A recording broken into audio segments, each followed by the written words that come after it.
الحمد للہ وکفى والصلاة والسلام علی عباده الذین اصطفى خصوصاً الشیطان الرجیم بسم اللہ الرحمن الرحیم افتطمعون ان یؤمنوا لکم وقد کان فریق منهم یسمعون کلام اللہ ثم یحرفونه من بعد ما عقلوه وهم یعلمون اللهم وفقنا لما تحب وترضى اللہم ربنا آنس وحشتنا فی قبورنا وارحمنا کے 8 رکوع اور اس پر مستضاد صرف 3 آیات کا مطالعہ کیا ہے۔ آج میں چاہتا ہوں کہ ہماری رفتار قدرے تیز ہو، تو یہ جو سلسلہ مضمون چل رہا ہے خطاب بے امت سابقہ امت مسلمہ بنی اسرائیل، ان کے ساتھ خطاب کا سلسلہ سورہ بقرہ میں 5ویں رکوع سے شروع ہوا اور 15ویں رکوع کے آغاز تک چلے گا۔ یہ 10 رکوع ہے۔ عرض کر چکا ہوں بار بار، اور اس کو میں چاہتا ہوں آپ اچھی طرح ذہن نشین کر لیں کہ اس میں سے پہلا رکوع جو ہے وہ دعوت کا ہے، وہ بہت فیصلہ کن ہے۔ یہی وجہ ہے کہ دیکھیے اس رکوع کا آغاز ہوا یا بنی اسرائیل اذکروا نعمتی التی انعمت علیکم واوفوا بعہدی اوف بعہدکم وایای فارہبون، اور خود بخود ظاہر ہو رہا ہے اسلوب کلام سے کہ اگلے رکوع سے بات کا رنگ بدل گیا ہے۔ یا بنی اسرائیل اذکروا نعمتی التی انعمت علیکم وانی فضلتکم علی العالمین واتقوا یوما لا تجزی نفس عن نفس شیئا ولا يقبل منها شفاعۃ ولا یؤخذ منها عدل ولا هم ینصرون۔ یہ تہدید کا انداز ہے، دھمکی کا انداز ہے۔ تو میں نے عرض کیا تھا کہ 5واں رکوع اس خطاب میں بمنزلہ فاتحہ ہے، بہت اہم ہے، اور بقیہ جو 9 رکوع ہیں ان میں بریکٹ کا انداز ہے کہ 2 آیتوں سے بریکٹ شروع ہوتی ہے، انہی 2 آیتوں پر بریکٹ ختم ہوگی۔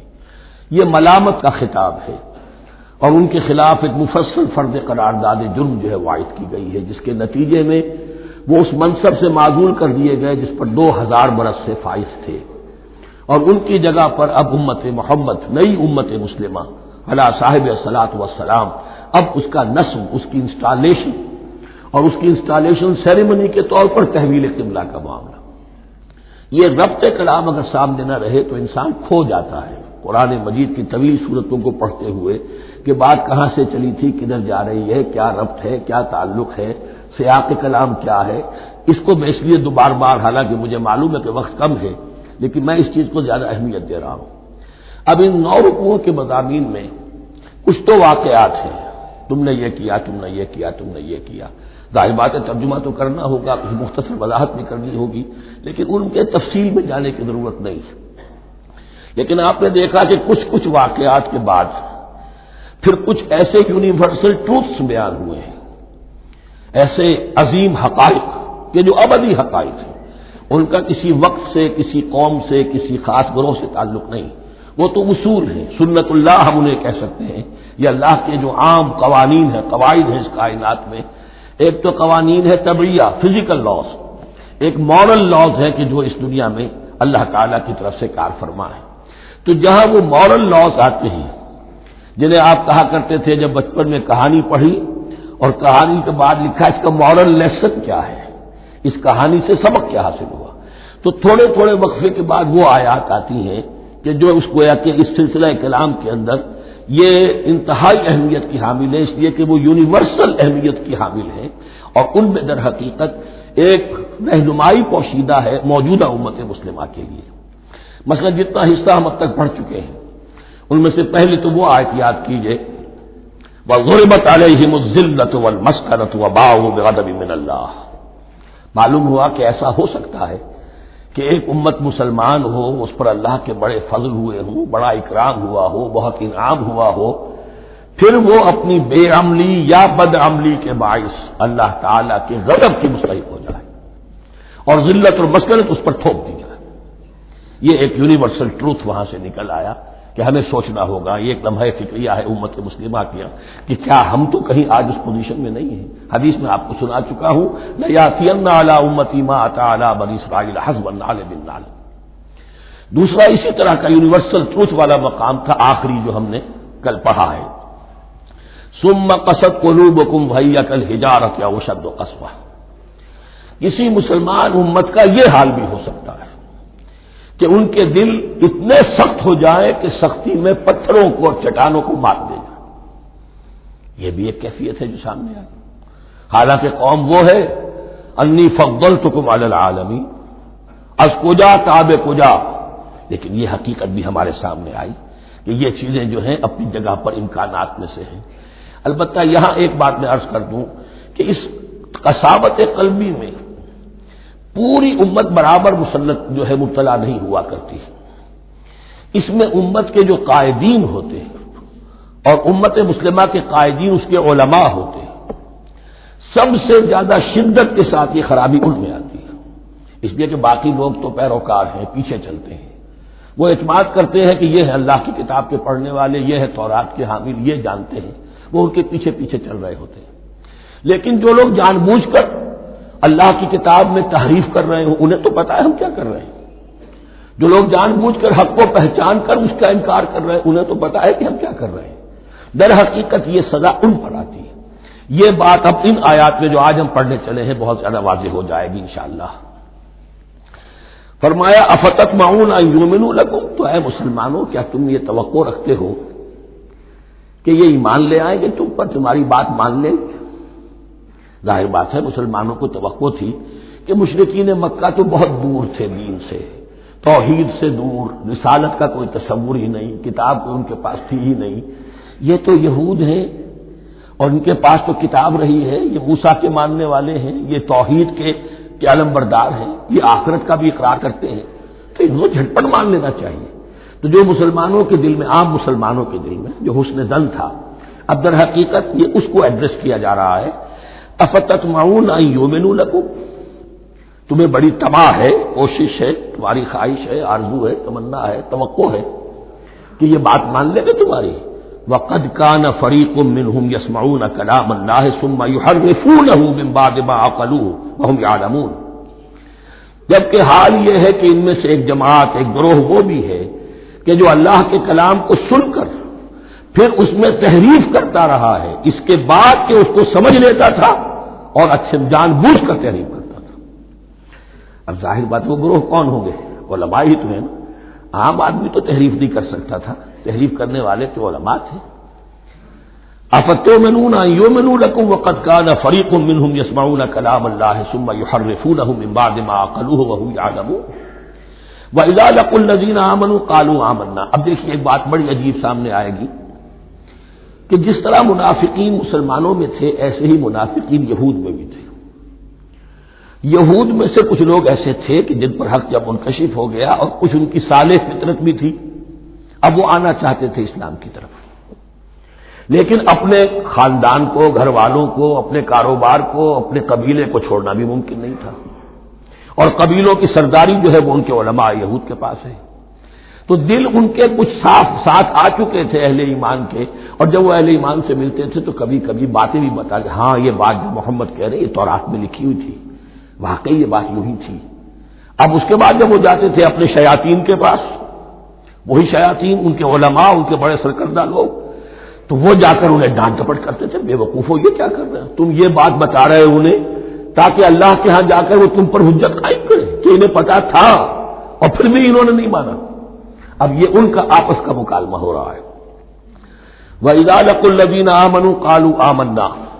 اور ان میں سے کچھ لوگ ہیں کہ جب ملتے ہیں اہل ایمان سے تو وہ کہتے ہیں ہم ایمان لے آئے. وَإِذَا خَلَا بَعْضُهُمْ إِلَىٰ بَعْضٍ. اور جب وہ خلوت میں ہوتے ہیں ایک دوسرے کے ساتھ، قالوا وہ کہتے ہیں اتحدثونہم، کیا تم بتا رہے ہو ان کو، بما فتح اللہ علیکم، وہ باتیں جو اللہ نے کھولی ہیں تم پر، لیحاجوکم بہ عند ربکم، کہ وہ تم پر حجت قائم کرے تمہارے رب کے پاس کہ اللہ اس نے مانا تھا کہ ہاں تورات میں یہ ہے. تو تم ذرا عقل سے کام لو، یہ حقیقتیں جو تورات کے ذریعے سے ہمیں معلوم ہے مسلمانوں کو مت بتاؤ. اس پر اللہ کا تبصرہ کیا ہے؟ افلا تعقلون. یہ تو ابھی انہی کا قول ختم ہوا کہ کیا تم عقل نہیں ہے کہ تم ایسا بیوقوفی کا کام کر رہے ہو. اولا یعلمون، یہ تبصرہ اللہ کا. تو کیا یہ لوگ نہیں جانتے ان اللہ یعلم ما یسرون وما یعلنون، کہ اللہ تو جانتا ہے وہ سب کچھ بھی جو وہ چھپاتے ہیں اور وہ سب کچھ بھی جسے وہ ظاہر کرتے ہیں۔ تو چاہے یہ باتیں مسلمانوں کو بتاؤ نہ بتاؤ، اللہ کی طرف سے تو محاسبہ ہو ہی جانا ہے، لہذا یہ بھی ان کی ناسمجھی کی دلیل ہے۔ اب آ رہی ہے وہ اصل اہم بات جو میں نے آج ابتدا میں بیان کر دی تھی، وَمِنْهُمْ أُمِّيُّونَ، ان میں سے بھی ایک طبقہ تو ہے ان پڑھ لوگوں کا۔ اب دیکھیے امی اصل میں تو ایک طرح سے کہنا چاہیے کہ مشرکین عرب کے لیے لفظ ہے قرآن مجید میں، کیوں؟ ان کے اندر پڑھنے لکھنے کا رواج بھی نہیں تھا، کوئی آسمانی کتاب بھی ان کے پاس نہیں تھی۔ لیکن اب یہود کے بارے میں کہا جا رہا ہے، جیسے آج مسلمان ہیں کہ اکثر و بیشتر مسلمان تو جاہل ہیں، چاہے پی ایچ ڈی کیا ہوا ہو، پی ایچ ڈی تو فزکس میں کیا ہوا ہے، قرآن کی الف بیتیں نہیں آتی، دین کے جو ہے مبادی تک سے ناواقف ہیں، بہت پڑھے لکھے، اس کو ہمارے بعض لوگ کہتے ہیں پڑھے لکھے جاہل۔ آج کی عظیم اکثریت مسلمانوں کے پڑھے لکھے مسلمانوں کی وہ پڑھے لکھے جاہلوں پر مشتمل ہے، اس میں شامل کر لیجئے ہماری اکثریت جو ہے ہی بغیر پڑھی لکھی۔ تو اب انہیں کیا پتا، وہ تو سارا اعتماد کریں گے علماء پر، کوئی بریلوی ہے بریلوی علماء پر اعتماد کریں گے، کوئی دیوبندی ہے وہ دیوبندی علماء پر اعتماد کریں گے، کوئی اہل حدیث ہے وہ اہل حدیث علماء پر اعتماد کریں گے۔ منہم امیون، اب امیون کا سہارا کیا ہوتا ہے؟ منہم امیون لا یعلمون الکتاب الا امانیہ، وہ کتاب سے تو واقف نہیں ہوتے، اپنی کچھ خواہشات ہیں کہ جن کو جانتے ہیں۔ یہ خواہشات بعد میں کھل جائے گا، یہ خواہشات کیا ہیں؟ ہم تو اسرائیلی ہیں، ہم تو اللہ کے محبوب ہیں، ہم تو امت محمد میں ہیں، ہماری تو شفاعت ہو ہی جائے گی، یہ امانی ہے۔ تلک امانیہم، اور ہمیں تو جہنم میں داخل کیا بھی تو تھوڑے سے عرصے کے لیے، ہمیں نکال لیا جائے گا، یہ امانی ہے۔ تو ان کے پاس تو یہ تو ان امانی، امنیہ کہتے ہیں خواہش، امانی اس کی جمع ہے، یہ اپنی خواہشات، انگریزی کا لفظ صحیح تعبیر کرے گا وشفل تھنکنگ، یہ اپنی اس وشفل تھنکنگ کے سہارے جی رہے ہیں، علم ان کے پاس ہے ہی نہیں۔ وَإِنْهُمْ إِلَّا يَظُنُّونَ، اور وہ نہیں کچھ کر رہے مگر ظن و تخمین، گمان ہے، ان کے اپنے من گھڑت خیالات ہیں۔ فَوَيْلٌ لِّلَّذِينَ يَكْتُبُونَ الْكِتَابَ بِأَيْدِيهِمْ، تو اصل ہلاکت اور بربادی اور ویل کے بارے میں بعض روایات یہ بھی آئی ہیں کہ وہ جہنم کا وہ طبقہ ہے جس سے خود جہنم پناہ مانگتی ہے، سخت ترین۔ تو وہ ویل، وہ تباہی جو ہے ان کے لیے ہے جو کتاب لکھتے ہیں اپنے ہاتھ سے، ثم یقولون ھذا من عند اللہ، اور پھر کہتے ہیں یہ اللہ کی طرف سے ہے، لیشتروا بہ ثمنا قلیلا، تاکہ حاصل کر لیں اس سے کچھ بڑی گھٹیا سی حقیر سی قیمت، یعنی فتویٰ نویسی جس کا معاملہ ہے۔ اب کوئی شخص آیا، اس نے ایک رائے پوچھی، انہوں نے اپنا جو بھی ہے وہ لکھا اور کہا یہی دین کا تقاضا ہے، بس یہی علم ہے، یہی اللہ کی بات ہے۔ اب اس میں کتنا کچھ واقعتاً انہوں نے صحیح بات کہی ہے، کتنی ہٹ درمی سے کام لیا ہے، کتنی کسی رشوت کے مبنی کو رائے دی ہے، خود بدلتے نہیں قرآن کو بدل دیتے ہیں، وہ کس درجہ فقیہان حرم و توفیق، تو یہ ان کے علماء کا کردار تھا۔ ثم يقولون هذا من عند الله ليشتروا به ثمنا قليلا فويل لهم مما كتبت ايديهم، تو ہلاکت اور بربادی ہے ان کے لیے اس چیز سے کہ جو ان کے ہاتھوں نے لکھی، وویل لهم مما يكسبون، اور ان کے لیے ہلاکت اور بربادی ہے اس کمائی سے جو وہ کر رہے ہیں۔ یہ سارا دھندا جو ہے فتویٰ فروشی کا اور دین فروشی کا، اس کے لیے تباہی وہ اپنے لیے مول لے رہے ہیں، اس سے کوئی ان کو اللہ تعالیٰ کے ہاں کوئی اجر و ثواب نہیں ملے گا۔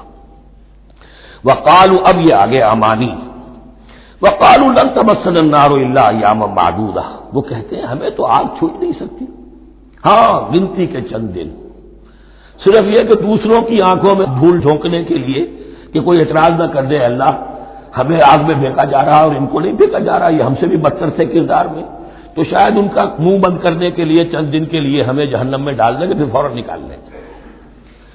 وقالوا لن تمسنا النار الا ایاما معدودہ، اور وہ کہتے ہیں کہ نہیں چھو سکتی ہمیں آگ مگر گنتی کے چند دن۔ قل اتخذتم عند اللہ عہدا، ان سے کہیے کیا تم نے اللہ سے کوئی عہد لے لیا ہے، کوئی قول و قرار ہو گیا ہے؟ فلن یخلف اللہ عہدہ، کہ تمہیں یہ یقین ہے کہ اللہ اپنے عہد کے خلاف نہیں کرے گا؟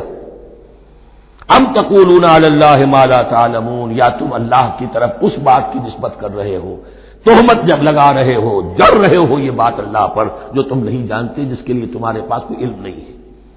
بلا من کسب سیئۃ، اب یہ انتہائی وہ یونیورسل ٹروتس جو ہے جو میں نے کہا تھا، ابدی حقائق، اس کی عظیم ترین حقیقت آ رہی ہے، نوٹ کیجئے۔ بلا کیوں نہیں، من کسب سیئۃ، جس شخص نے جان بوجھ کر ایک گناہ کمایا، لیکن گناہ بڑا، کبائر، صغائر نہیں، سیئۃ یہ اس کی جو تنکیر ہے وہ ایک کا فائدہ بھی دے رہی ہے اور تفہیم کا بھی، جس نے بھی جان بوجھ کر کسبا، ایک گناہ کمایا، فاحاطت بہ خطیئتہ، اور اس کی خطا نے اس کا گھیراؤ کر لیا، یعنی ایک ہی گناہ ہے، سود کھا رہا ہے، باقی نماز ہے، تہجد ہے، یہ ہے وہ ہے، لیکن اس ایک گناہ کی برائی بھی اتنی اس کے گرد جو ہے چھا جائے گی کہ پھر اس کی یہ ساری نیکیاں ختم ہو کر رہ جائیں، ایک گناہ۔ بلا من کسب سیئۃ واحاطت بہ خطیئتہ فاولئک اصحاب النار هم فیہا خالدون۔ اس میں ہمارے مفسرین نے یہ لکھا ہے کہ اس کی خطا کاری اتنی اس کے اوپر چھا جائے کہ ایمان کا کوئی اثر باقی نہ رہے۔ اور المعاصی برید الکفر، یہ علماء کے ہاں اصول ہے کہ یہ جو گناہ ہوتے ہیں یہ ڈاک ہے کفر کی، ہوتے ہوتے گناہ پر مداومت مداومت مداومت، اگر اس پر چلتا ہے تو اصل میں ہوتے ہوتے ہوتا یہ ہے کہ اسے پتہ بھی نہیں ہوتا، وہ اپنے آپ کو مسلمان سمجھتا ہے، اندر سے ایمان ختم ہو چکا ہوتا ہے۔ دیمک کی طرح جو ہے وہ دروازے کی چوکھٹ جو ہے کھائی گئی، اوپر صرف ایک ونیئر لگا ہوا ہے جو نظر نہیں آ رہا۔ یہ عقل جو ہے اللہ نے دیمک کو بھی دی ہے کہ چھوٹی سی چھپٹی چھوڑ دینا تاکہ دھوکہ کھاتے رہیں لوگ گھر والے، باقی یہ کہ اندر سے کھوکھلا کر دیا۔ اولئک اصحاب النار، یہ آگ والے ہیں، ہم فیہا خالدون، جو اس میں ہمیشہ ہمیشہ رہیں گے۔ یہ ہے قاعدہ کلیہ، قرآن کا قطعی اور ابدی فیصلہ۔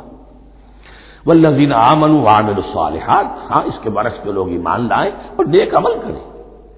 اب نیک عمل میں ہر شخص نے اپنا اپنا نظریہ بنا رکھا ہے۔ مراد نیک عمل قرآن مجید کا کیا ہے؟ دین کے سارے تقاضوں کو ادا کرنا، وہ نیک عمل ہوگا۔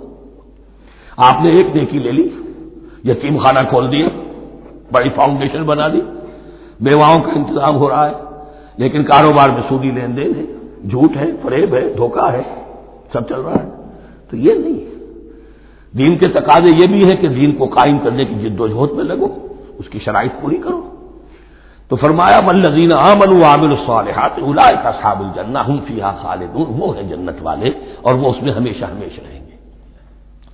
وَإِذْ أَخَذْنَا مِيثَاقَ بَنِي إِسْرَائِيلَ لَا تَعْبُدُونَ إِلَّا اللَّهَ، اور یاد کرو جب کہ ہم نے بنی اسرائیل سے عہد لیا تھا تم نہیں عبادت کرو گے کسی کی سوائے اللہ کے۔ وَبِالْوَالِدَيْنِ إِحْسَانًا، اور اس کے ساتھ دوسرا حکم، اور یہ اہم مقام ہے کہ اللہ کے حق کے فوراً بعد والدین کے حق کا ذکر قرآن مجید میں 4 مقامات پر آیا، ان میں سے ایک مقام یہ ہے وَبِالْوَالِدَيْنِ إِحْسَانًا، والدین کے ساتھ نیک سلوک کرو گے، وَذِي الْقُرْبَىٰ، اور قرابت داروں کے ساتھ بھی، وَالْيَتَامَىٰ، اور یتیموں کے ساتھ بھی، وَالْمَسَاكِينَ، اور محتاجوں کے لیے بھی، وَقُولُوا لِلنَّاسِ حُسْنًا، اور لوگوں سے اچھی بات کہو، اچھی بات کہو، صحیح بات کہو، امر بالمعروف کرتے رہو، نیکی کی دعوت دیتے رہو۔ وَأَقِیمُوا الصَّلَاةَ وَآتُوا الزَّکَاةَ، اور نماز قائم کرو، قبائل قائم رکھو اور زکوٰۃ ادا کرو گے، یہ گویا کہ معاہدہ ہو رہا ہے۔ ثُمَّ تَوَلَّیْتُمْ، پھر دیکھو تم نے اس سے پیٹھ موڑ لی، اِلَّا قَلِیلًا مِنکُم، سوائے تم میں سے تھوڑے سے لوگوں کے، وَأَنتُم مُعْرِضُونَ، اور تم ہو ہی پھر جانے والے، تمہاری یہ عادت گویا کہ طبیعت ثانیہ ہے۔ اب ایک خاص مثال آ رہی ہے، اس کے بعد پھر ایک بہت بڑا یونیورسل ٹروتھ آئے گا۔ مثال کیا ہے؟ اللہ نے ان سے ایک عہد لیا تھا، وَإِذْ أَخَذْنَا مِيثَاقَكُمْ، ہم نے تم سے یہ عہد بھی لیا تھا، لَا تَسْفِكُونَ دِمَاءَكُمْ، دیکھو اپنا خون نہیں بہاؤ گے، یعنی آپس میں جنگ نہیں کرو گے، لڑو گے نہیں، تم بنی اسرائیل ایک وحدت بن کر رہو گے، جیسے کہ قرآن مجید میں آیا ہے إِنَّمَا الْمُؤْمِنُونَ إِخْوَةٌ، تم بھائی بھائی ہو، لَا تَسْفِكُونَ دِمَاءَكُمْ، اپنا خون نہیں بہاؤ گے، وَلَا تُخْرِجُونَ أَنفُسَكُم مِّن دِيَارِكُمْ، اور نہ ہی تم نکالو گے اپنے کچھ لوگوں کو ان کے گھروں سے۔ اب یہاں مجھے وضاحت کرنی پڑے گی ورنہ بات سمجھ میں نہیں آئے گی کہ جب حضرت یوشع ابن نون کی سرکردگی میں بنی اسرائیل نے فلسطین کو فتح کرنا شروع کیا اور سب سے پہلے جیریکو فتح کیا گیا شہر، اس کے بعد جب سارا فلسطین فتح کر لیا تو انہوں نے ایک مرکزی حکومت قائم نہیں کی، 12 قبیلوں نے 12 حکومتیں بنا لی، جیسے 12 چشمے تھے پانی کے ویسی 12 حکومتیں۔ اب ظاہر بات ہے جہاں 12 حکومتیں ہوں گی تو وہ طوائف الملوکی جس کو کہتے ہیں، آپس کی کھٹپٹ ہوتی تھی، جنگیں ہوتی تھی، پھر ان میں سے ایک دوسرے پر حملہ کر کے وہاں کے لوگوں کو نکال باہر کرتے تھے، بھاگنے پر مجبور کر دیتے تھے. تو یہ تھی ان کی کیفیت. لیکن اس کے بعد پھر جب وہ لوگ چلے گئے کہیں کفار کے ملک میں چلے گئے، اب کفار میں جو ہے ان کو لا کر اور ان کے سامنے ان کے ہاں بیچنا چاہا، چونکہ غلام بن گئے وہاں جا کر، یا انہوں نے غلام بنا لیا، تو اب فدیہ دے کر چھڑا رہے ہیں کہ ہمیں حکم دیا گیا ہے کہ جو بھی تمہارا اسرائیلی بھائی ہو اس کو فدیہ دے کر چھڑا لو اگر کہیں وہ اسیر ہو جائے. تو ایک حکم کو تو مانا نہیں اور دوسرے پر عمل ہو رہا ہے. حکم تو یہ تھا کہ آپس میں خون ریزی کرو ہی نہیں، وہ اس حکم کو تو توڑ دیا، لیکن بڑے متقیانہ انداز میں اب جو اس وقت اس کی وجہ سے جو غلام بن گئے یا اسیر ہو گئے اب ان کو چھڑوا رہے کہ اللہ کا حکم ہے، شریعت کا حکم ہے. یہ ہے وہ تضاد جو مسلمان امتوں کے اندر ہو جاتا ہے. اس پر آئے گا وہ یونیورسل ٹروتھ. وَإِذْ أَخَذْنَا مِيثَاقَكُمْ لَا يَسْتَسْفِكُونَ دِمَاءَكُمْ، یاد کرو جب کہ ہم نے تم سے عہد لیا تھا کہ تم اپنا خون نہیں بہاؤ گے. وَلَا تُخْرِجُونَ أَنفُسَكُم مِّن دِيَارِكُمْ، اور نہ ہی تم اپنے آپ کو اپنے لوگوں کو ان کے گھروں سے نکالو گے. ثُمَّ أَقْرَرْتُمْ وَأَنتُمْ تَشْهَدُونَ، پھر تم نے اقرار کیا تھا، اس عہد کو اور قول و قرار کو مان لیا تھا پورے شعور کے ساتھ، تشہدون مانتے ہوئے. ثُمَّ أَنتُمْ هَؤُلَاءِ، پھر تم ہی ہو وہ تو تقتلون أنفسكم، اپنے ہی لوگوں کو قتل بھی کرتے ہو. وَتُخْرِجُونَ فَرِيقًا مِّنكُم مِّن دِيَارِهِمْ، اور اپنے ہی لوگوں میں سے کچھ لوگوں کو ان کے گھروں سے باہر نکالتے ہو. تظاہرون علیہم بالاسم والعدوان، ان پر چڑھائی کرتے ہو گناہ کے ساتھ بھی اور زیادتی کے ساتھ بھی. وَإِن یاتوکم اسارا، اور اگر وہ قیدی بن کر تمہارے پاس آتے ہیں تفادوہم، تو اب تم ان کا فدیہ دے کر انہیں چھڑاتے ہو. وَهُوَ مُحَرَّمٌ عَلَيْكُمْ إِخْرَاجُهُمْ، حالانکہ ان کا تو نکالنا ہی تم پر حرام کیا گیا تھا. اب یہ واقعہ آپ نے پڑھ لیا، سمجھ لیا. اب دیکھیے اس سے جو سبق ہے، مورل لیسن ہے جو ابدی ہے. افتؤمنون ببعض الکتاب وتکفرون ببعض، تو کیا تم ہماری شریعت کے ایک حصے کو مانتے ہو اور ایک کو نہیں مانتے؟ اب دیکھیے یہ الفاظ اب ہوں گے تعویل عام، جہاں کہیں بھی یہ طرز عمل ہوگا تو یہ آیت اس کو کور کرے گی. افتؤمنون ببعض الکتاب وتکفرون ببعض، تو کیا تم مانتے ہو ہماری کتاب کے ایک حصے کو اور ایک کو نہیں مانتے؟ فما جزاء من يفعل ذلك منکم، تو نہیں ہے کوئی سزا اس کی جو یہ حرکت کرے تم میں سے، الا خزي في الحیات الدنیا، سوائے اس کے کہ دنیا کی زندگی میں رسوائی ہو، ذلت ہو. ویوم القیامہ، اور قیامت کے دن یردون الی اشد العذاب، وہ لوٹا دیے جائیں شدید ترین عذاب میں. وما اللہ بغافل عما تعملون، اور اللہ تعالی غافل نہیں ہے اس سے جو تم کر رہے ہو. آج امت مسلمہ پر 100% یہ آیت منطبق ہو رہی ہے، پورے دین پر چلنے کو تیار نہیں. ہر گروہ نے کوئی ایک شے حلال کر لی اپنے لیے. ملازم پیشہ طبقہ ہے، رشوت حلال ہے، کیا کرے، اس کے بغیر گزارا نہیں ہوتا. کاروباری طبقہ ہے، سود، کیا کرے، اس کے بغیر تو یہ کاروبار چلتا نہیں. ہر ایک کے لیے، ہر ایک نے. یہ جو طوائف ہے ان سے جا کے پوچھیے، وہ بھی کہتے کیا کریں ہم، ہمارا یہ دھندا ہے، ہم بھی محنت کرتی ہیں، مشقت کرتی ہیں. ابھی ٹی وی پر میں نے دیکھا بنگال کی پروسٹیٹیوٹس مسلمان جو ہیں ان کے کچھ انٹرویوز لیے گئے کہ ہم پر کیوں پابندی عائد کرنے کی کوشش کی جا رہی ہے، یہ بھی ایک محنت ہے جو ہم کرتی ہیں. اور یہ کہ ان میں سے آپ کو یہ بھی معلوم ہے کہ ان میں سے بعض ایسی ہوتی ہے وہ جب محرم کے دن آئیں گے کالے کپڑے پہنیں گی، جلوسوں کے ساتھ ہوں گی، اور یہ مزاروں کے اوپر اکثر و بیشتر وہی ہوتی ہیں، دبال کھیلتی ہیں، جو کچھ کرتی ہیں وہ نیکی ان کے ہاں بھی ہے. تو نیکی اور بدی کا ایک امتزاج ہے. کل دین جب تک وہ نہ ہو تو اس کی سزا یہ ہے خزي فی الحیات الدنیا، وہ ہمارے اوپر ہے. ضربت علیہم الذلۃ والمسکنہ، وہ خزي اور وہ ذلت اور مسکنہ تھوپ دی گئی ہے. باقی رہ گیا قیامت کا معاملہ. وَيَوْمَ الْقِيَامَةِ يُرَدُّونَ إِلَىٰ أَشَدِّ الْعَذَابِ، شدید ترین عذاب میں.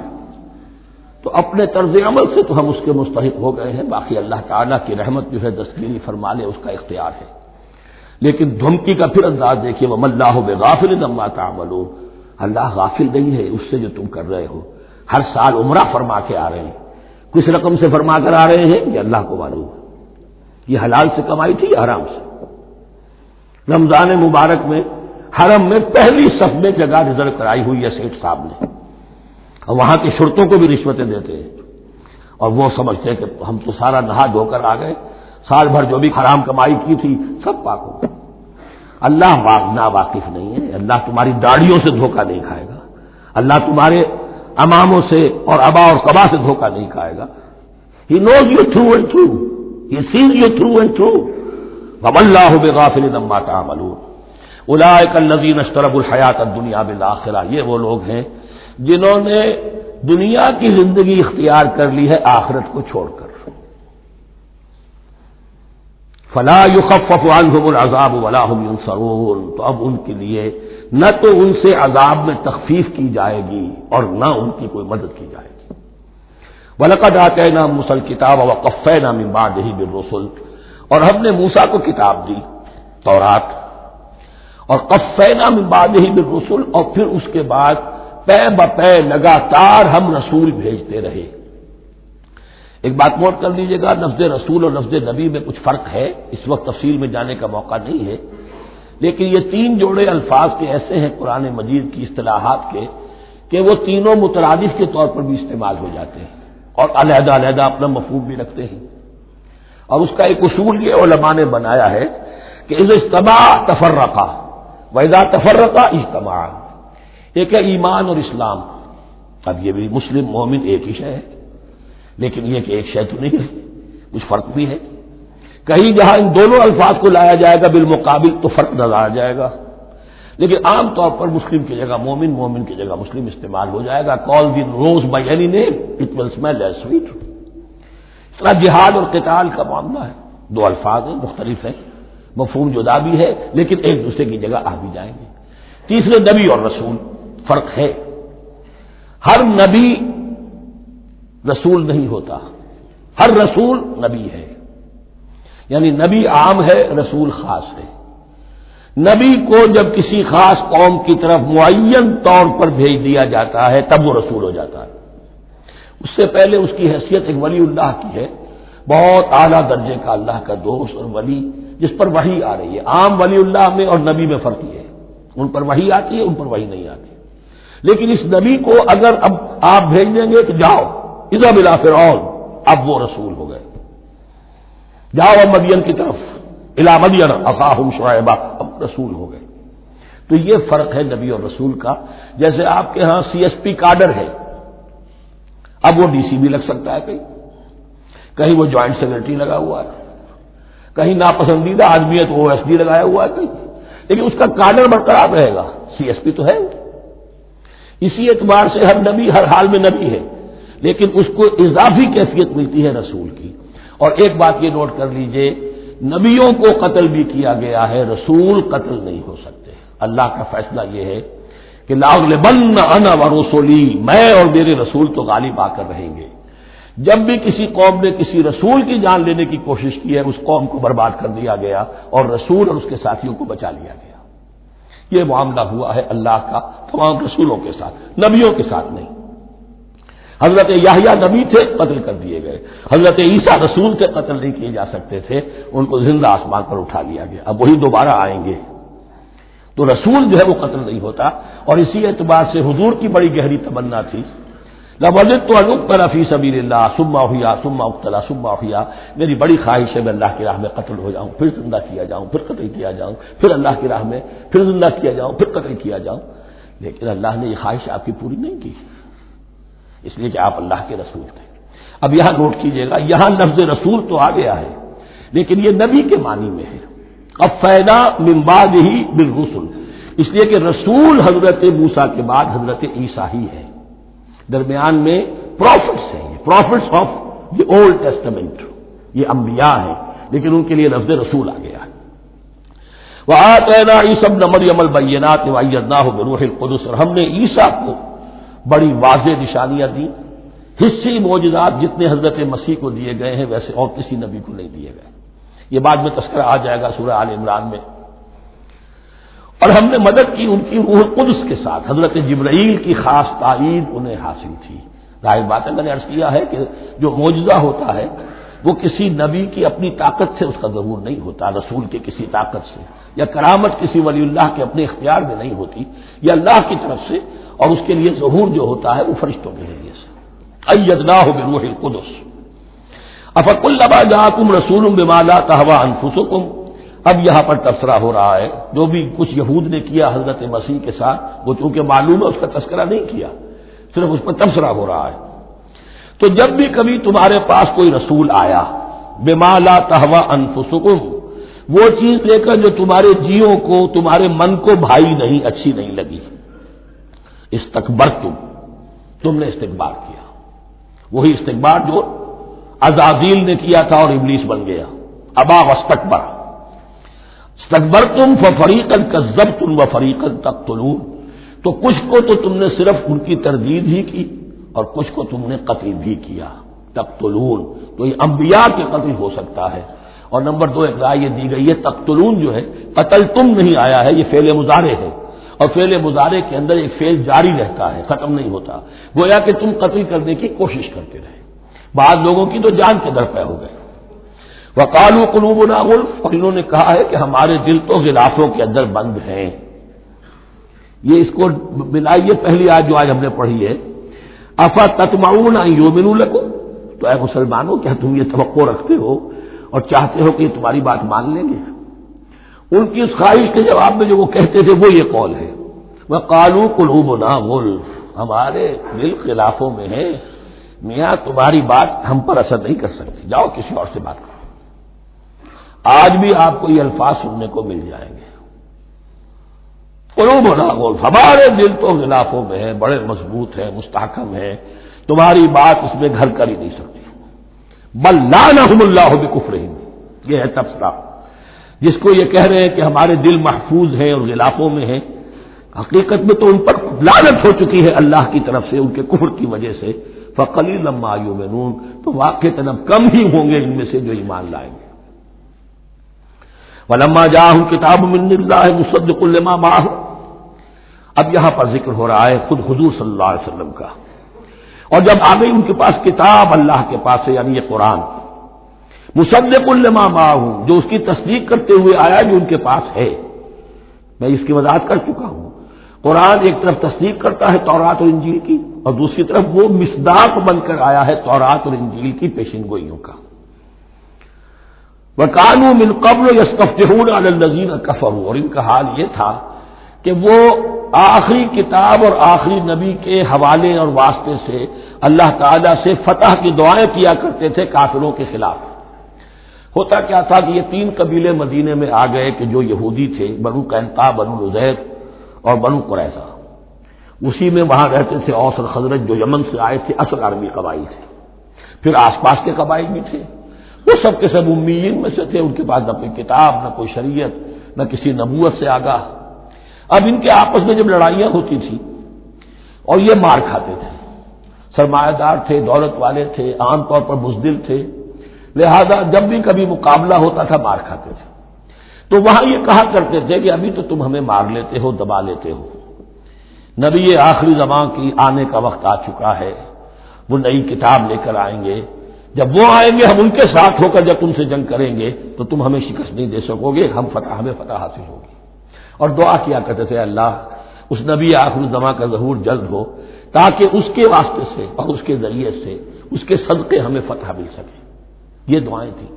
کیونکہ خزرج اور اوس کے لوگوں نے ان کی یہ دعائیں سنی ہوئی تھیں، یہی وجہ ہے کہ حج میں سن 11 نبوی کے حج میں یا سن 10 نبوی کے حج میں جب وہاں پر 6 آدمیوں سے حضور نے بات کی جو خزرج کے تھے، سب کے سب انہوں نے کلنکھیوں سے ایک دوسرے کو دیکھا، معلوم ہوتا ہے یہ وہی نبی ہے جن کا ذکر یہ یہودی کرتے ہیں، تو اس سے پہلے کہ وہ ایمان لائے تم ایمان لے آؤ، گویا کہ وہ علم بالواسطہ طور پر جو انہیں پہنچا تھا وہ ان کے لیے کتنا بڑا سرمایہ بن گیا، ان کے نجات کا ذریعہ بن گیا، اور وہ علم جو ان کے پاس تھا تعصب کی وجہ سے اور تکبر کی وجہ سے وہ اسی طرح رہ گئے۔ فَذَهَبَ اللَّهُ بِنُورِهِمْ وَتَرَكَهُمْ فِي ظُلُمَاتٍ لَا يُبْصِرُونَ صُمٌّ بُكْمٌ عُمْيٌ فَهُمْ لَا يَرْجِعُونَ۔ وَلَمَّا جَاءَهُمْ كِتَابٌ مِّنْ عِندِ اللَّهِ مُصَدِّقٌ لِّمَا مَعَهُمْ وَكَانُوا مِن قَبْلُ يَسْتَفْتِحُونَ عَلَى الَّذِينَ كَفَرُوا فَلَمَّا جَاءَهُم مَّا عَرَفُوا كَفَرُوا بِهِ، تو جب ان کے پاس آ گئے وہ چیز جسے انہوں نے پہچان لیا پھر انہوں نے کفر کیا۔ فَلَعْنَةُ اللَّهِ عَلَى الْكَافِرِينَ، تو اللہ کی لعنت ہے ایسے کافروں پر۔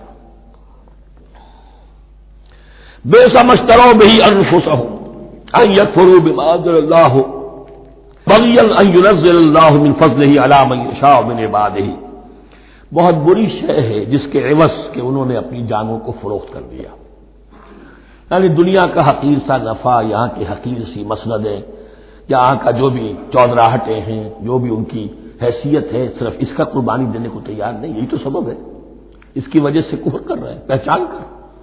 تو بری ہے وہ شے جس کے لیے انہوں نے اپنے آپ کو بیچ دیا۔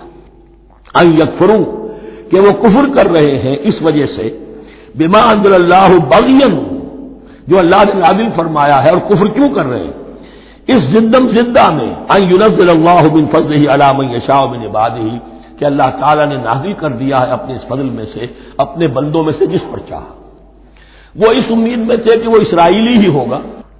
جب 1400 برس تک نبوت ہمارے پاس رہی، اب فترت کا زمانہ ہے، 600 برس گزر گئے، اب آخری نبی آنا ہے، ان کو گمان یہ تھا وہ ہم میں سے ہی ہوگا۔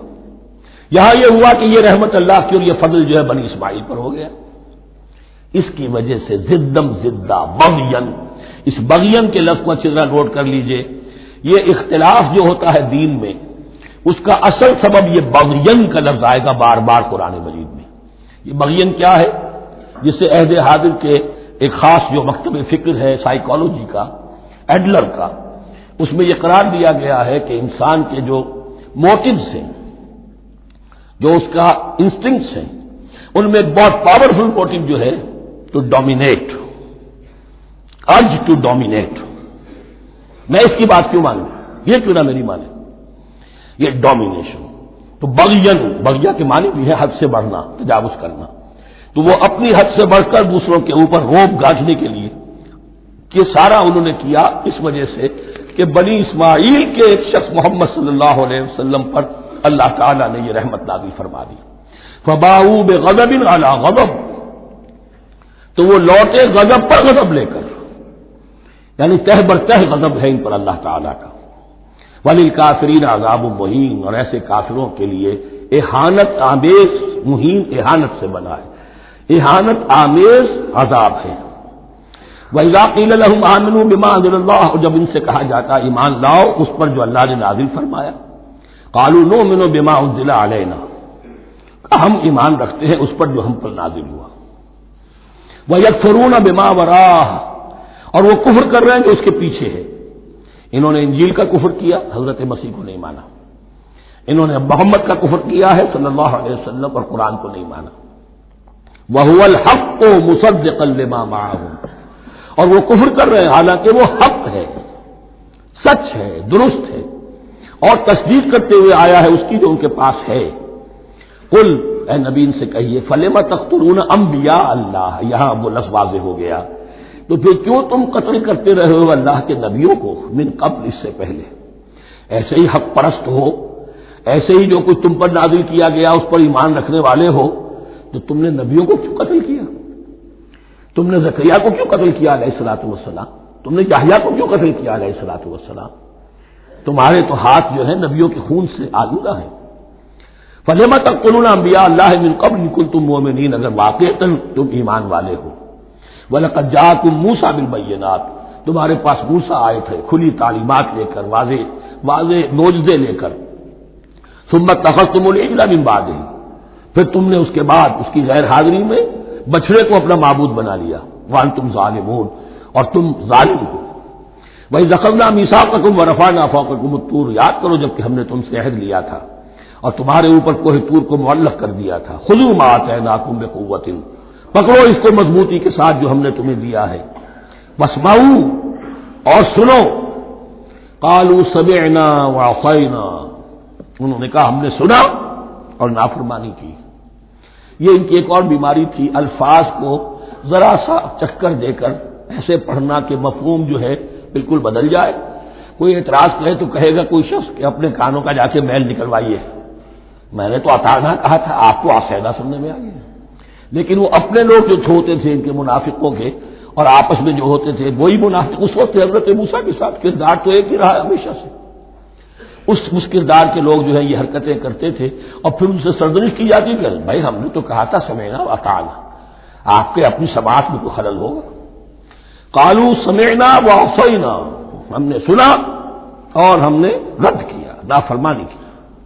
وَأُشْرِبُوا فِي قُلُوبِهِمُ الْعِجْلَ بِكُفْرِهِمْ، اور ان کے اس کفر کی پاداش میں یا کفران نعمت کی سزا کے طور پر ان کے دلوں میں بچھڑے کی محبت اور تقدس جو ہے وہ پلا دیا گیا۔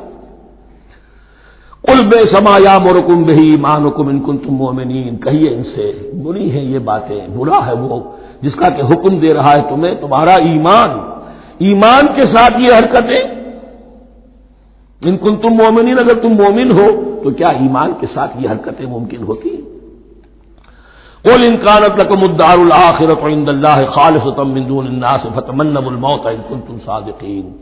پھر یہ ایک یونیورسل ٹروتھ آ رہا ہے، بہت اہم، اس کو کرتے ہوئے خود انٹروسپیکشن کی ضرورت ہے پڑھتے ہوئے، کیونکہ ان کا یہ خیال تھا نحن ابناء اللہ واحباؤہ، ہم تو اللہ کے بڑے چہیتے ہیں، بڑے لاڈلے ہیں، اولیاء ہیں، ہم پسندیدہ لوگ ہیں، we are the chosen people of the Lord, یہ ان کا کہنا جو ہے یہ تو ان کی بڑی کھلی بات ہے۔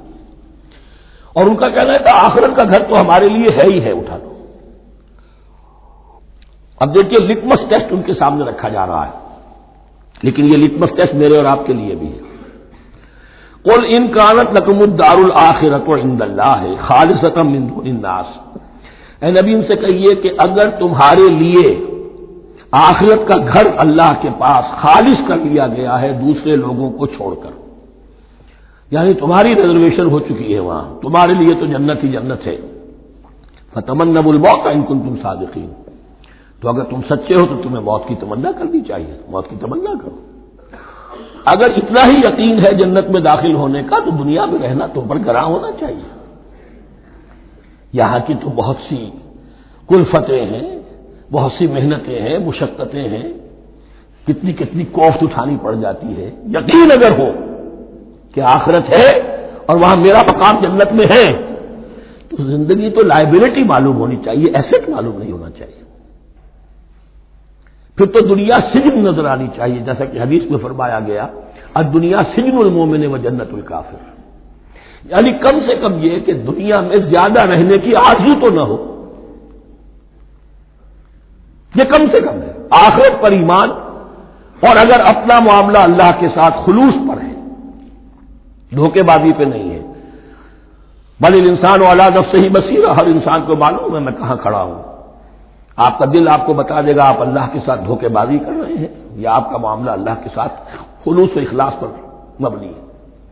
اگر یقین ہے کہ خلوص و اخلاص پر ہے تو پھر تو یہ ہے کہ زندگی ایسٹ نہیں لائبلٹی، اور دنیا باغ نہیں قید خانہ نظر آنا چاہیے، اور اس میں انسان رہتا ہے ایک مجبوراً اللہ نے بھیجا ہے رہنا ہے، جو جو اس کی طرف سے ذمہ داریاں عائد کی گئی ہیں وہ ادا کرنی ہے، لیکن یہاں رہنے کی خواہش یہ اگر ہے تو یا تو آخرت پر ایمان نہیں یا اپنا اللہ کے ساتھ معاملہ خلوص اور اخلاص پر مبنی نہیں۔ دس از دی لٹمس ٹیسٹ۔ فتمنوا الموت ان کنتم صادقین ولن یتمنوہ ابدا، اور یہ ہرگز نہیں کریں گے تمنا اس کی موت کی، بما قدمت ایدیہم، بسبب ان کرتوتوں کے جو ان کے ہاتھوں نے آگے بھیجے ہوئے ہیں۔ ہر شخص کو معلوم ہے میں نے کیا کمائی کی ہے، کیا بھیجی، واللہ علیم بالظالمین، اور اللہ ان ظالموں سے بخوبی واقف ہے۔ وَلَتَجِدَنَّهُمْ أَحْرَصَ النَّاسِ عَلَىٰ حَيَاةٍ، اور تم انہیں دیکھو گے اس دنیا کی زندگی پر تمام انسانوں سے بڑھ کر حریص، وَمِنَ الَّذِينَ أَشْرَكُوا، یہاں تک کہ مشرکوں سے زیادہ حریص ہے۔ اور یہ بات صحیح ہے، اہل ایمان کے ساتھ مقابلہ مشرکین نے کیا، کھل کر میدان میں آ کر کیا، ڈٹ کر کیا، اپنی جانیں اپنے باطل معبودوں کے لیے قربان کی۔ یہودی نہیں لڑ سکے، من ورائے جدر، فصیلوں کے پیچھے سے اور ادھر سے، لیکن سامنے آ کر مقابلہ نہیں کر سکے، اس لیے کہ انہیں جانیں بہت عزیز تھی۔ وَلَتَجِدَنَّهُمْ أَحْرَصَ النَّاسِ عَلَىٰ حَيَاةٍ وَمِنَ الَّذِينَ أَشْرَكُوا، حتیٰ یہ کہ مشرکین سے بھی زیادہ یہ دنیا کی زندگی کے حریص ہیں۔ یود احدہم لو یعمر الف سنہ، ان میں سے ہر ایک کی یہ خواہش ہے کہ کسی طرح اس کی عمر 1000 برس ہو جائے۔ وما ہوا بمزحزحہ من العذاب ان یعمر، اور اگر ان کو معمر کر بھی دیا جائے، طویل زندگی دے بھی دی جائے تو عذاب سے تو چھٹکارا نہیں ملے گا، آخرت تو بالآخر تو آنی ہے۔ واللہ بصیر بما یعملون، اور اللہ دیکھ رہا ہے جو کچھ کہ وہ کر رہے ہیں۔ قل من کان عدوا لجبریل فانہ نزلہ علی قلبک، اب جیسا کہ میں نے عرض کیا کہ ان کا خیال یہ تھا کہ آخری نبوت کا وقت تو قریب ہے، ہوگا وہ کوئی اسرائیلی، ہوگا ہم میں سے۔ معاملہ ہو گیا تلپٹ، اللہ نے ان کی آزمائش اتنی بڑی کر لی کہ جنہیں حقیر سمجھتے تھے، بڑی امیین ہیں، ان پڑھ ہیں، نہ ان کے پاس کتاب، نہ کوئی شریعت، نہ کوئی قانون، نہ کوئی ضابطہ، کچھ بھی نہیں۔ اللہ نے ان میں سے ایک آدمی کو، ایک شخص کو چن لیا، لہذا ان کے لیے اب ان کے اندر دشمنی پیدا ہوئی۔ کس سے؟ گالیاں دینے لگے حضرت جبرائیل کو، اس نے دشمنی کی ہمارے ساتھ، آ تو رہا تھا پیغام ہم میں سے کسی کے لیے، لے گیا ادھر۔ اور یہ بات آپ کو شاید بڑی عجیب لگے، لیکن یہ کہ شیخ احمد سرہندی رحمۃ اللہ علیہ نے اپنے مکاتیب میں یہ لکھا ہے کہ اہل تشیع کا ایک فرقہ ایسا بھی رہا ہے، میں نہیں جانتا کہ آج بھی ہے یا نہیں ہے، جس کو غرابیہ کہتے تھے۔ غرابیہ، ان کا عقیدہ یہ تھا کہ حضرت محمد صلی اللہ علیہ وسلم اور حضرت علی رضی اللہ تعالی عنہ، ان کی ارواح بالکل ایک دوسرے کے ایسے مشابہ تھیں جیسے ایک کوا دوسرے کوے کے مشابہ ہوتا ہے، غراب کوے کو کہتے ہیں۔ تو جبریل دھوکہ کھا گئے، وہ وہی اللہ نے بھیجی تھی علی کے لیے، لے گئے محمد کے پاس صلی اللہ علیہ وسلم۔ تو یہ بات جو شیخ احمد سرہندی کی لکھی ہوئی غرابیہ فرقہ ان کا، مجھے یہ نہیں معلوم کہ اب بھی ہے یا نہیں ہے، لیکن یہ بات یہود کے ہاں جو ہے وہ موجود تھی۔ اور بات جان لیجئے، لَيَأْتِيَنَّ عَلَىٰ أُمَّتِي مَا أَتَىٰ عَلَىٰ بَنِي إِسْرَائِيلَ حَزْوَ النَّعْلِ بِالنَّعْلِ، اس کی حقیقت اور سے اور منکشف ہوتی چلی جائے گی۔ تو اب یہاں فرمایا قُلْ مَنْ كَانَ عَدُوًّا لِجِبْرِيلَ، اے نبی کہہ دیجئے جو کوئی بھی دشمن ہو گیا ہو جبرائیل کا، فَإِنَّهُ نَزَّلَهُ عَلَىٰ قَلْبِكَ بِإِذْنِ اللَّهِ، تو اس نے تو نازل کیا ہے اس قرآن کو آپ کے دل پر اللہ کے حکم سے، جبرائیل کا اپنا اختیار تو نہیں تھا۔ مُصَدِّقًا لِمَا بَيْنَ يَدَيْهِ، اور یہ تصدیق کرتے ہوئے آیا ہے اس کی جو اس کے سامنے موجود ہے، وَهُدًى وَبُشْرَىٰ لِلْمُؤْمِنِينَ، اور بشارت ہے اہل ایمان کے لیے۔ اور اس کے بعد اب فرمایا جا رہا ہے کہ اللہ اور اس کے رسول اور اس کے ملائکہ یہ ایک آرگینک ہول ہیں، یہ ایک جماعت ہے، ان میں کوئی رکھنا نہیں ہو سکتا، ان میں کوئی اختلاف نہیں ہو سکتا۔ اگر کوئی جبریل کا دشمن ہے تو وہ اللہ کا دشمن ہے، اگر کوئی اللہ کے سچے رسول کا دشمن ہے تو وہ اللہ کا دشمن ہے، جبریل کا بھی دشمن ہے۔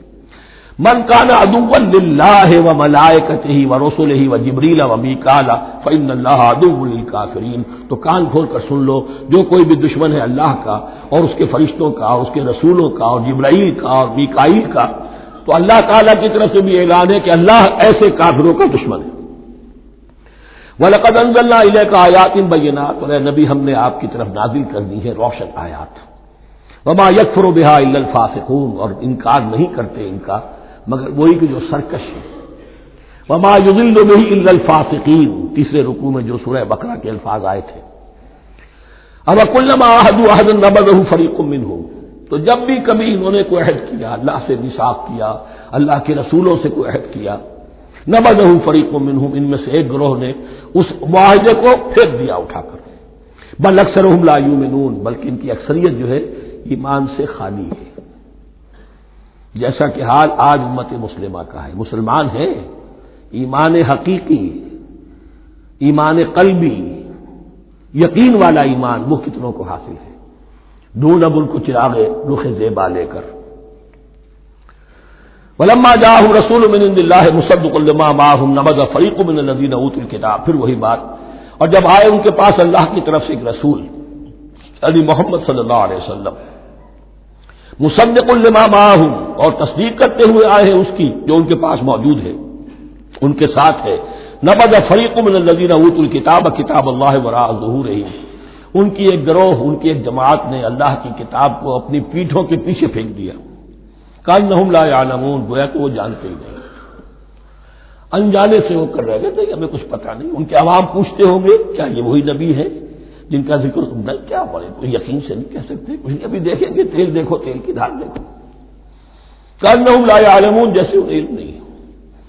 واتبعوا ما تتلو الشیاطین علی ملک سلیمان، اب ایک اور حقیقت نوٹ کیجئے، جب کسی مسلمان امت میں دین کی اصل حقیقت، اصل تعلیمات سے بہت پیدا ہوتا ہے تو رجحان کدھر ہو جاتا ہے؟ جادو، ٹونا، ٹوٹکا، تعویذ، عملیات، قرآن کی عملیات۔ قرآن اترا تھا کسی اور کے لیے، کام کے لیے، یہ اس کو ذریعہ بناتے ہیں دشمن کو زیر کرنے کے لیے، محبوب آپ کے قدموں میں آ کر گرے گا، عمل قرآنی ہے، اتنے 100 روپے کا آپ لیجیے تو مل جائے گا۔ یہ دندے ہمارے ابھی چل رہے ہیں، خوب چلتے ہیں، اور میں سمجھتا ہوں کہ سب سے زیادہ فلرشنگ کاروبار جو ہے وہ اس طرح کا ہے۔ ہنگ لگے نہ پھٹکڑی، نہ آپ کو کوئی اس میں محنت کرنے کی ضرورت ہے، نہ اس کے اندر آپ کو انویسٹ کرنے کی ضرورت ہے، اور کاروبار چلتا۔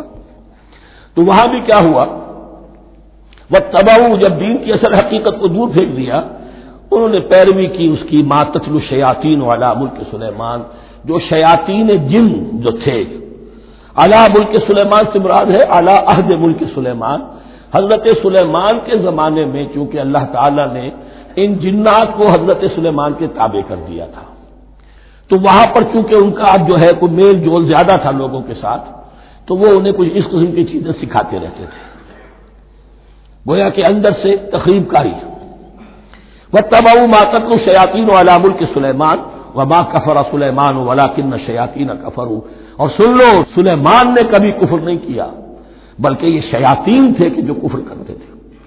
جادو کفر ہے، لیکن آپ کو نقش سلیمانی آج تک بھی لفظ ملے گا، نقش سلیمانی۔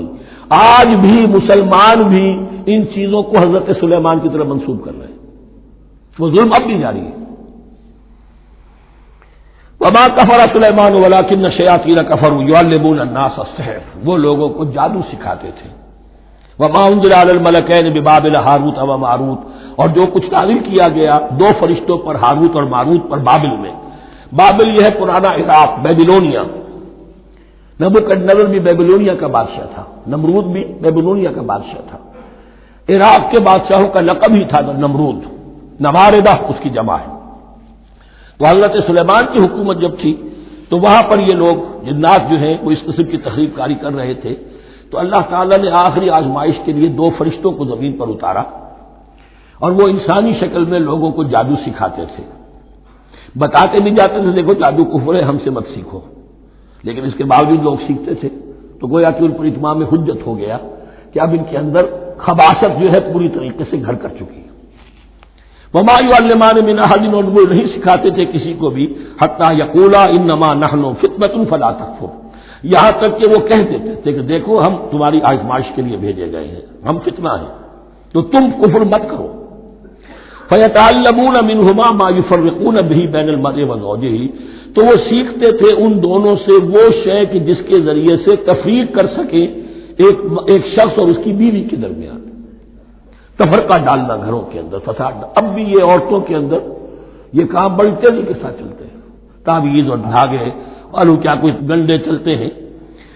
وما هم بضارین بہ من احد، اور نہیں تھے وہ ضرر پہنچانے والے کسی کو کچھ بھی الا باذن اللہ۔ ایمان کا تقاضا یہ ہے کہ چاہے کوئی دوا ہو وہ بھی باذن رب کام کرے گی، ورنہ نہیں۔ کوئی اور اسباب طبیعیہ ہے ان کے بھی اثرات ظاہر ہوں گے اگر اللہ چاہے گا، اس کے بغیر کچھ نہیں ہو سکتا۔ جادو کا بھی اثر ہوگا تو اللہ کے اذن سے ہوگا، تو بندہ مومن کو ڈٹے رہنا چاہیے اور مقابلہ کرنا چاہیے۔ وما هم بضارین بہ من احد الا باذن اللہ ویتعلمون ما یضرهم ولا ينفعهم، اور وہ سیکھتے تھے ان سے وہ چیزیں جو ان کے لیے مضرت بخش تھی، ضرر پہنچانے والی، اور انہیں نفع نہیں پہنچاتی تھی۔ وَلَقَدْ عَلِمُوا لَمَنِ اشْتَرَاهُ مَا لَهُ فِي الْآخِرَةِ مِنْ خَلَاقٍ، حالانکہ یہ بات ان کے علم میں آ چکی تھی کہ جس نے بھی اس چیز کو حاصل کیا، جادو سیکھا، اس کا پھر آخرت میں کوئی حصہ نہیں ہے۔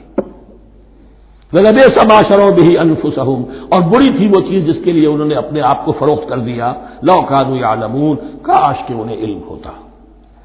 وَلَوْ أَنَّهُمْ آمَنُوا وَاتَّقَوْا، اور اگر وہ ایمان رکھتے اور تقوی کی روش اختیار کرتے، لَمَثُوبَةٌ مِّنْ عِندِ اللَّهِ خَيْرٌ، تو بدلہ پاتے اللہ کی طرف سے بہت ہی اچھا، بہت خیر۔